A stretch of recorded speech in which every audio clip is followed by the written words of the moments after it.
আসসালামু আলাইকুম। এপিসোড 3 এর শুরু হয় আগের দিন রাতের সিন দেখিয়ে। রাতে ডোরাইকে বাসায় রেখে যাওয়ার কিছু সময় পর ম্যাংসেনা এবং চুনজে আবারও তাকে দেখার জন্য আসে, কিন্তু তারা তাকে খুঁজে পাচ্ছিল না। চুনজেই বলে যদি সে পালিয়ে গিয়ে থাকে তাহলে কি হবে। তখন ম্যাংসেনার কাছে পুলিশ স্টেশন থেকে কল আসে।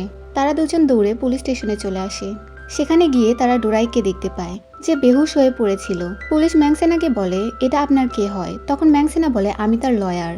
তখন পুলিশ বলে আমরা তাকে বাসায় চলে যেতে বলেছিলাম, কিন্তু সে যেতে রাজি নয়। এরপর দেখানো হয় চুনজেই ডোরাইকে পিঠে উঠিয়ে ম্যাংসেনার সাথে তার বাসায় নিয়ে যাচ্ছিল। চুনজেই বলে কেননা আমরা তাকে তার বাসায় রেখে আসি। ম্যাংসেনা বলে না, হয়তো সে তার বাসায় যেতে চায় না, তাই তাকে সেখানে নিয়ে যাওয়া ঠিক নয়। চুনজেই বলে তাহলে তাকে কোনো হোটেলে রেখে আসি, তোমার বাসায় নিয়ে যাওয়ার কি দরকার। কিন্তু ম্যাংসেনা বলে না, ওকে আমার বাসাতেই নিয়ে চলো। বাসায় এসে চুনজেই তাকে শুয়ে দিয়ে ম্যাংসেনাকে বলে এটা কি রকমের আইডল, এত বেশি ভারী। এরপর চুনজেই বলে কেননা তাকে আমি আমার বাসায় নিয়ে যাই। কিন্তু ম্যাংসেনা বলে না, তার দরকার নেই। চুনজেই বলে তুমি কেন তার জন্য এইসব করছো। ম্যাংসেনা বলে আমি তার লয়ার, তাই জন্য। চুনজেই বলে অচেনা একটা ছেলের সাথে রাতে একা থাকবে, তোমার ভয় লাগবে না। ম্যাংসেনা বলে তোমার কি মনে হয় সে সত্যিই খুন করেছে। এরপর চুনজে আর কিছু না বলে সেখান থেকে চলে যায়। ম্যাংসেনা রুমে এসে ডোরাইকে দেখছিল। তার বিশ্বাসই হচ্ছিল না যে তার পছন্দের আইডল তার বাসায় ঘুমাচ্ছে। এরপর সে তার বাসায় ডোরাইকের যতগুলো ছবি ছিল সেগুলোকে লুকিয়ে ফেলে, যাতে ডোরাইক এগুলো দেখতে না পায়। এখানে ডোরাই ঘুমের মধ্যেই বলছিল আমাকে ছেড়ে যেও না। তখন ম্যাংসেনা তার কাছেই বসে পড়ে। এরপর সকালে সেই সিন দেখানো হয় যেটা এপিসোড 2 এর শেষে দেখানো হয়েছিল। ম্যাংসেনার হাতে চাকু দেখে ডোরাইক ভয় পেয়ে যায়। ম্যাংসেনা তার সামনে অদ্ভুত আচরণ করছিল, তাই ডোরাইক এখান থেকে পালাতে শুরু করে। তখন ম্যাংসেনা তাকে আটকায় এবং রাতে কি হয়েছিল সবকিছু বলে। ম্যাংসেনা তাকে পালাতে মানা করে, কারণ কোর্ট থেকে অর্ডার দেওয়া হয়েছে ডোরাইক যদি পালানোর চেষ্টা করে তাহলে তাকে আবারও গ্রেফতার করা হবে। কিন্তু ডোরাইক তার কথা শোনে না এবং বাইরে চলে আসে। বাইরে চুনজের সাথেও তার দেখা হয়। সে ডোরাইকে বলে কোথায় যাচ্ছ, কিন্তু সে কোনো উত্তর না দিয়ে চলে যায়। চুনজে ম্যাংসেনার কাছে গিয়ে বলে ডোরাইক তো চলে গেল। সিন চেঞ্জ হলে লয়ার বিয়ং এবং ডিটেকটিভ নামসিককে দেখানো হয়, যারা ডক্টরের কাছে এসেছিল। ডক্টর তাদের জানায় সিয়ংকে কেউ চেনা জানায় হয়তো মেরেছে, এমনকি চাকু একদম পারফেক্টভাবে মারা হয়েছে। নামসিক জানতে চায় এমন কি হতে পারে কেউ নেশা করেছিল এবং তাকে চাকু মেরে দিয়েছে, যার জন্য সে মারা গেছে। ডক্টর বলে না, এমনটা সম্ভব নয়, কেউ সজ্ঞানেই তাকে মেরেছে, নেশা করে নয়। বাইরে এসে বিয়ং বলে যে করে হোক ডোরাইককে জেলে বন্দি করো।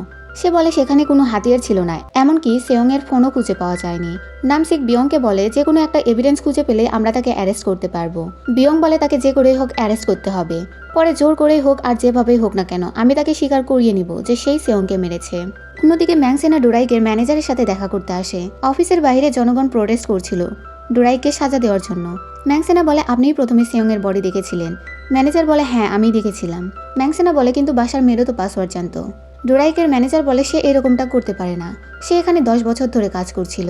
এরপর ম্যাংসেনা ডোরাইকের বসের সাথে দেখা করে এবং জানতে চায় সেদিন কি হয়েছিল যার জন্য ডোরাইক গ্রুপের মেম্বারদের সাথে মারামারি করছিল। বস তাকে সবকিছু বলে।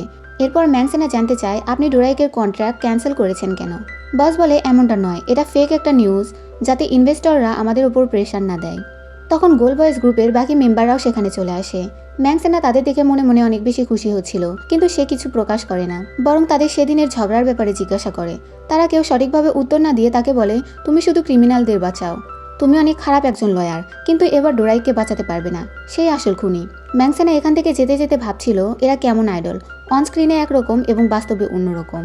এরপর ডোরাইক তার বসের সাথে দেখা করতে আসে তার কন্ট্রাক্টের ব্যাপারে কথা বলার জন্য। ডোরাইক তাকে বিশ্বাস করানোর চেষ্টা করে যে সে আমার বন্ধু ছিল, আমি তাকে মারিনি, আমি কিভাবে তাকে মারতে পারি। কিন্তু তিনি বিশ্বাস করেন না, বলেন সেই রাতে কি হয়েছিল সেটা তুমিই ভালো জানো। সে বলে তোমার মা তোমার নামে লোন নিয়েছে, এমনকি সেগুলো পরিশোধও করেনি। খুব জলদি তোমার বাড়ি গাড়ি সব নিলামে তোলা হবে। এখন তোমার মা কি করছে জানো, টাকা নিয়ে মিডিয়াদের ইন্টারভিউ দেয়। এখন আমি যদি তোমার জন্য কোনো কিছু করতে পারি তাহলে সেটা এটাই যে আমি তার এই ইন্টারভিউগুলো বন্ধ করতে পারি। এইসব ইন্টারভিউ দেখে ডোরাইকের মায়ের সাথে ম্যাংসেনাও দেখা করতে আসে। এই মহিলাটি একদমই ভালো ছিল না। ম্যাংসেনা তাকে ইন্টারভিউতে আজেবাজে কথা বলতে মানা করে। মহিলাটি বলে আমি আমার ছেলেকে অনেক ভালোভাবে চিনি, সেই এই খুন করেছে, কিন্তু তুমি যদি আমাকে টাকা দাও তাহলে আমি তোমার কথাও শুনবো, যেমন ইন্টারভিউ দেওয়ার জন্য আমাকে টাকা দেওয়া হয়। ম্যাংসেনা তখন তাকে বলে ডোরাইক তার ছোটবেলায় একটা গান লিখেছিল এবং নিজের সব কষ্টের কথা তার মধ্যে লিখেছিল। আজ আপনাকে দেখার পর আমি বুঝতে পারছি ডোরাইক কেন সেই গান লিখেছিল। আর এরপর আপনি ডোরাইকের ব্যাপারে আর একটাও আজেবাজে কথা ইন্টারভিউতে বললে আমি আপনার নামে কেস করব। এরপর ম্যাংসেনা বাইরে চলে আসে। চুনজে তাকে কল করে বলে ডোরাইককে খুঁজে পাওয়া যাচ্ছে না। ম্যাংসেনা জলদি তাকে খুঁজে বের করতে বলে। সিন চেঞ্জ হলে ডোরাইককে দেখানো হয় যে রাস্তা দিয়ে যাচ্ছিল। তখন 3টা ছেলে তাকে ধরে এবং তাকে বুলি করতে শুরু করে। তারা তাকে চিনতেও পারে। ছেলেগুলো তার ভিডিও বানাতে শুরু করে। ডোরাইক তার ফোন ফেলে দিলে তারা তাকে মারতে শুরু করে। তারা তাকে অনেক মারে। ডোরাইক গোল্ড বয়েসের জুতো পরেছিল। ছেলেগুলো তার জুতো খুলে নিয়ে সেখান থেকে যেতে শুরু করে। ম্যাক্সেনা তাদের দেখতে পায়। সে তাদের কাছে গিয়ে বলে, এই জুতোগুলো তোমরা কোথায় পেলে? এটা যার জুতো সেই ছেলেটি কোথায়? কিন্তু সেই ছেলেগুলো তখন ম্যাক্সেনার সাথেও অভদ্রতামি করতে শুরু করে। তখন চুনজে আসে এবং তাদেরকে মারে এবং সেই জুতোগুলো নিয়ে নেয়। ছেলেগুলো সেখান থেকে পালিয়ে যায়। ম্যাক্সেনারা ডোরাইককে আশেপাশে খুঁজতে শুরু করে। অবশেষে ম্যাক্সেনা তাকে পেয়ে যায়। ডোরাইক অনেক ভয় পেয়ে সেখানেই বসেছিল এবং বলছিল, আমি খুন করিনি, আমি খুনি নই। ম্যাক্সেনা তাকে শান্ত করার চেষ্টা করে এবং বলে, আমি তোমাকে বিশ্বাস করি, আমি তোমার পাশেই আছি। এরপর আমাদের হাইজুকে দেখানো হয় যে ডোরাইক এবং তার পুরনো ছবিগুলো দেখছিল। এরপর সে বিয়ং এর প্রোফাইল দেখে। সিন চেঞ্জ হলে বিয়ংকে দেখানো হয় যে তার বাবার সামনে ছিল। তার বাবা বলে, এই কেস অনেক বেশি সহজ, তো যত জলদি সম্ভব এই কেসটি তুমি সলভ করো এবং ডোরাইককে জেলে বন্দি করো। তারপর বলে, তোমার বিপক্ষে যে কেস লড়ছে তাকে তুমি চেনো? এটা সেই মেয়ে নয় যে তোমার সাথে স্কুলে পড়তো? বিয়ং বলে যে আমি তাকে চিনতে পারিনি। এরপর তার মনে পড়ে যে স্কুলে সে কিভাবে ম্যাক্সেনাকে বুলি করত, তার উপর পানি ফেলতো আর তার ভিডিও বানাতো। সে তাকে অনেক বাজেভাবে বুলি করত। অন্যদিকে পুলিশরা সিসিটিভি ফুটেজ দেখছিল, কারণ ডোরাইক বলেছিল সেই রাতে ডোরাইক এবং সেয়ং ড্রিঙ্ক করতে করতে ড্রিঙ্ক শেষ হয়ে গিয়েছিল, তাই ডোরাইক একটা স্টোরে অ্যালকোহল নিতে গিয়েছিল। কিন্তু সিসিটিভি ফুটেজে ডোরাইককে খালি হাতে দেখা যাচ্ছে। সে বাসায় ফেরার জন্য অন্য একটি রাস্তা দিয়ে হাঁটতে শুরু করে। যে রাস্তা দিয়ে গেলে তার বাসায় ফিরতে 20 মিনিট লাগে, কিন্তু সেদিন 40 মিনিট লেগেছিল। তাহলে বাকি 20 মিনিট সে কোথায় গিয়েছিল, কি করছিল? এইসব তাদের কাছে রহস্যময় মনে হয়। সিন চেঞ্জ হলে ডোরাইককে দেখি যে ম্যাক্সেনার বাসায় ছিল। ম্যাক্সেনা কফি বানিয়ে তার কাছে নিয়ে আসে। ডোরাইক এখানে ম্যাক্সেনাকে তার ছোটবেলার কাহিনী বলতে থাকে। তার মা বারে গান গাওয়ার কাজ করত। তাকে হেল্প করার জন্য সেও গান গাইতো। তখন তার বসের নজর তার উপর পড়েছিল। এরপর তিনি ডোরাইককে তার কোম্পানিতে নিয়ে গিয়েছিল এবং সেই থেকেই ডোরাইক তার কোম্পানির জন্য গান গাইতো। কিন্তু আরও ভালো স্টার বানানোর জন্য সে তাকে অন্য সিটিতে নিয়ে যায়, যেখানে তাকে একটা স্কুলে ভর্তি করানো হয় এবং তার গানের ক্লাসেসও চলতে থাকে।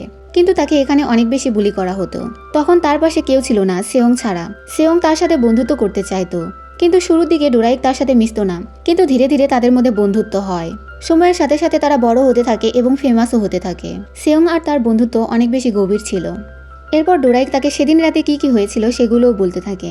সে বলে, আমরা দুজন অনেক বেশি ড্রিঙ্ক করেছিলাম, তারপর মিউজিক শুনেছিলাম এবং ঘুমিয়ে পড়েছিলাম।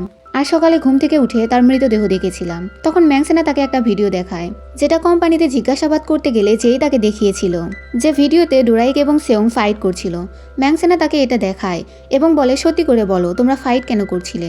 ডোরাইক বলে, তুমি এই ভিডিও কোথায় পেলে? ম্যাক্সেনা বলে, সেটা গুরুত্বপূর্ণ নয়, এখন তুমি বলো তোমরা সত্যিই কি ফাইট করছিলে? ডোরাইক বলে, আরে না, আমরা ফাইট করছিলাম না। এরপর ডোরাইক বলে, এখন থেকে আমি তোমার বাসাতেই থাকবো, কারণ আমার বাসা ব্যাংক দখল করে নিয়েছে আর হোটেলে থাকা সেফ নয়। এটা শুনে ম্যাক্সেনা অবাক হয়ে যায়। সিন চেঞ্জ হলে বিয়ংকে দেখানো হয় যে ম্যাক্সেনার প্রোফাইল দেখছিল। সে অন্য স্টাফদের বলে, ডোরাইককে এখানে আসতে বলো, যদি সে মানা করে দেয় তাহলে তাকে অ্যারেস্ট করো। তার কাছে তখন একটা অন্য প্রসিকিউটর মিস্টার কিম আসে এবং তাকে একটা মেয়ের সাথে দেখা করাতে চায়। কিন্তু বিয়ং বলে সে কারোর সাথে দেখা করতে চায় না। তখন তার সামনে সেই মেয়েটি চলে আসে। আসলে এই মেয়েটি ছিল হাইজু। সে বিয়ং এর সাথে কথা বলতে চায়। সে বিয়ংকে ডেট করার কথা বলে তোমাকে আমার অনেক ভালো লাগে। এরপর সে কেসের ব্যাপারে জানতে চায় যে সেটা কতদূর এগোলো, কিন্তু বিয়ং তাকে এই কেসের ব্যাপারে কিছু বলে না। হাইজু বলে যে ডোরাইক নির্দোষ, কিন্তু বিয়ং বলে যে আমি এটা প্রমাণ করে দিব যে সে আসল কিলার। এরপর সে পুলিশের কল ধরার জন্য ওয়াশরুমে চলে যায়। পুলিশ একটা প্রমাণ পেয়েছে যেটা তাকে দেখাতে চায়। ওয়াশরুম থেকে বেরিয়ে বিয়ং দেখে হাইজু সেখান থেকে চলে গেছে। অন্যদিকে ডোরাইক রেডি হচ্ছিল সিয়ং এর ফিউনারেলে যাওয়ার জন্য, যেখানে অন্য সবাইও আসবে, তাই সে ভয় পাচ্ছিল। ম্যাক্সেনা তাকে সাহস দেয় এবং বলে, ভয় পেও না, তুমি ভয় পেলে লোকেরা আরও তোমাকে কথা শোনানোর সুযোগ পেয়ে যাবে। এরপর ডোরাইক ম্যাক্সেনার সাথে সেই চার্চে যায়। এখানে অনেক মিডিয়ার লোকজনও ছিল। তারা ভেতরে যায়, সেখানে অন্যান্য মেম্বাররাও ছিল। ফিউনারেল শেষে তারা যখন আবারও বাইরে আসে তখন মিডিয়ার লোকজনেরা তাদেরকে ঘিরে নেয়। এবার ডোরাইক সবাইকে বলে, আমি তাকে মারিনি, আমি নির্দোষ, এটা আমি প্রমাণ করেই ছাড়বো। অন্যদিকে পুলিশরা সিসিটিভিতে কিছু একটা পায়। ডোরাইক এবং ম্যাক্সেনা বিয়ং এর কাছে এসেছিল। বিয়ং তাদের সেই সিসিটিভি ফুটেজ দেখায়, যেখানে তার বাসায় ফিরতে 20 মিনিটের বদলে 40 মিনিট লেগেছিল। সে ডোরাইককে বলে, তুমি বাকি 20 মিনিট কি করছিলে? আর তুমি তো অ্যালকোহল নিতে গিয়েছিলে, তাহলে তোমার হাতে অ্যালকোহল নেই কেন? ডোরাইক বলে, আমি অ্যালকোহল পেয়েছিলাম না। সে কথা ঘুরিয়ে পেঁচিয়ে বলছিল এবং এরপর বাইরে চলে আসে। ম্যাক্সেনা বুঝতে পারে যে সে মিথ্যা বলছে। সে ডোরাইককে জিজ্ঞাসা করে, এগুলো কি বলছিলে তুমি? তুমি কিছু একটা লুকোচ্ছ। আমাদের মধ্যে তো ডিল হয়েছিল যে তুমি আমাকে কোনো মিথ্যা বলবে না। ডোরাইক বলে, আমি মিথ্যা কথা বলছি না। ম্যাক্সেনা বলে, তুমি মিথ্যা কথা বলছো, আমি জানি, কারণ তুমি মিথ্যা কথা বললে তোমার ঘাড় লাল হয়ে যায়। ডোরাইক বলে, এটা তুমি কিভাবে জানলে? এটা তো শুধু আমার ক্লোজ মানুষরাই জানে। ম্যাংসেনা কিছু না বলে সেখান থেকে যেতে লাগলে একটা বাইকের সাথে ধাক্কা খেতে নেয়। তখন ডোরাইক তাকে বাঁচিয়ে নেয়। অন্যদিকে পুলিশরা সেই ভিডিও এনে বিয়ংকে দেখায়। সেই রাতে যখন সেই রাস্তা দিয়ে ডোরাইক বাসায় যাচ্ছিল, তখন তার সামনে একটা গাড়ি এসে দাঁড়ায়, যার মধ্যে একটা মেয়ে ছিল। অন্যদিকে ডোরাইক এবং ম্যাংসেনার কাছেও হাইজু চলে আসে এবং এখানে এসে সে ডোরাইককে জড়িয়ে ধরে। ম্যাংসেনা অবাক হয়ে যায় এই সব দেখে। আর এপিসোড 3 এখানেই শেষ হয়ে যায়। Thanks for watching.